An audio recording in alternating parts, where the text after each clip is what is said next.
Di berita lainnya pemirsa, tak terima digugat cerai, seorang suami di Kota Prabu Mulih menyiram air keras ke muka istrinya saat sedang bekerja. Usai melakukan perbuatan tersebut, pelaku melarikan diri.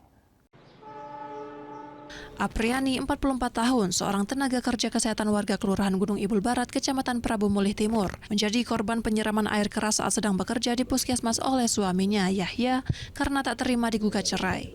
Akibatnya kini korban harus dirawat di Rumah Sakit Umum Daerah Kota Prabu Mulih karena mengalami luka bakar sebanyak 18% di muka dan di dada.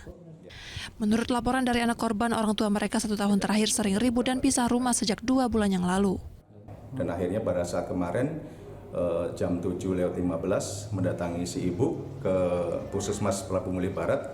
Sementara ibu sedang bekerja di lorong membersihkan, menyapu, kemudian ada perdebatan kecil.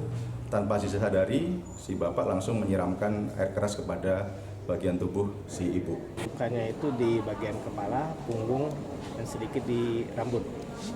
Luka apa itu? Sekitar 18% luka bakar oleh asam kuat. Asam sulfat. Ya.